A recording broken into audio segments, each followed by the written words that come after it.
नमस्कार, मेरा नाम कंतेश अग्रवाल है। आपको मेरे वीडियोस पसंद आ रहे हैं तो उसे लाइक, कमेंट एंड सब्सक्राइब करिए। आइए, आज हम बात करेंगे मनुष्य शरीर का क्या महत्व है। मनुष्य शरीर इंसान को 84 लाख कठिन योनियों काटने के बाद मिलता है। पूरी प्रकृति में मनुष्य ही एक ऐसा शरीर है जिसे इस बात का डर नहीं है कि अगले पल उसे कोई खा जाएगा।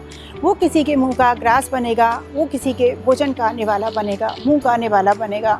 जैसे चूहे को डर है बिल्ली से, बिल्ली को डर है कुत्ते से, ऐसे ही जानवर जंगल में हर किसी जानवर को डर है कि अगले पल वो किसी के मुंह का निवाला बनेगा, उसे कोई खा जाएगा।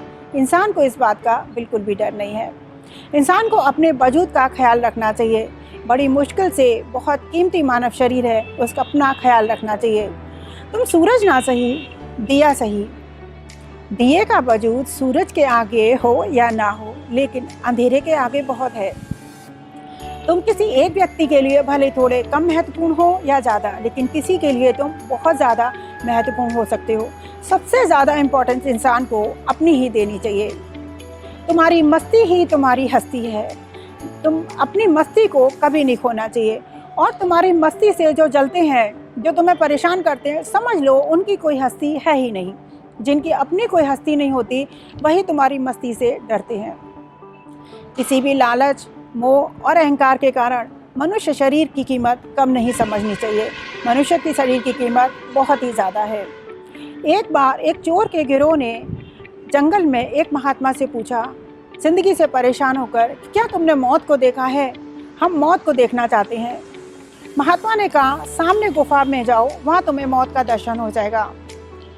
चोर वहाँ पर गए। गुफा में जब उन्होंने देखा तो देखा पूरी गुफा सोने से भरी हुई थी।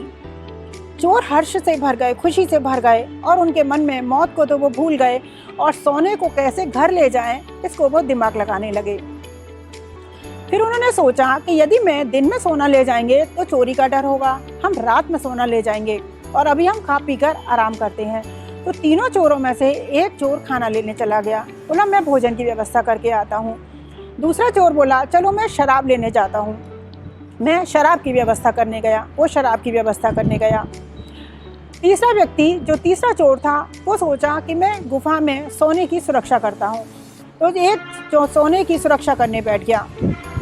तो सोने की सुरक्षा करने बैठा था, उसने किसी तरह से एक पैना चाकू लिया और उसकी व्यवस्था करी। जब पहला चोर भोजन की व्यवस्था करने जो गया था, वो लेकर आया, उसने उसको मार के खून कर दिया। वो सोच रहा था सारा सोना मैं ले जाऊं, तो उसने उसे मार दिया और वहीं पत्थर के नीचे दफना दिया। तभी दूसरा चोर, जो शराब की व्यवस्था करने गया था, वो शराब लेकर आया। पहले वाले ने, जो गुफा में सुरक्षा कर रहा था सोने की, उसने उसको भी चाकू से मार दिया और उसे भी उसके पत्थर के नीचे दफना दिया और बोला, चलो ये दोनों तो मर गए, अब मैं आराम से खाना खाता हूँ, भोजन करता हूँ, शराब पीता हूँ और फिर मैं आराम से इस सोने को लेकर घर जाऊँगा और ज़िंदगी मेरी आराम से निकलेगी।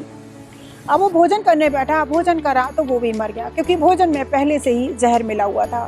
इस तरीके से तीनों चोर मृत्यु को प्राप्त हो गए। गुफा में जिस सोने को देखकर वो जिंदगी के लालच में अरमान कर रहे थे, तीनों ने एक दूसरे को मार दिया। महात्मा ने सही ही कहा था कि गुफा में जो सोना दिख रहा था उसमें मृत्यु थी और तीनों को अपनी मृत्यु का दर्शन हो गया। इंसान को किसी भी लालच में आकर, किसी भी जो माया दिख रही है बाहर, वहाँ कुछ नहीं है।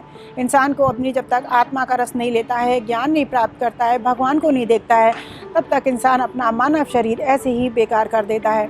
जो सोना दिखता है, जो बाहर माया दिखती है, वहाँ सिर्फ मौत है। और इंसान का खुशी, आनंद सिर्फ आत्मा में है, भगवान में है, अपने ज्ञान में है। इसलिए उसे इतने कीमती मनुष्य शरीर को उसे शांति में, खामोशी में और अपने आत्म कल्याण, आत्मचिंतन में लगाना चाहिए। जय श्री कृष्ण। आज के लिए इतना ही। अगली बार फिर हम किसी और विषय पर चर्चा करेंगे। नमस्कार।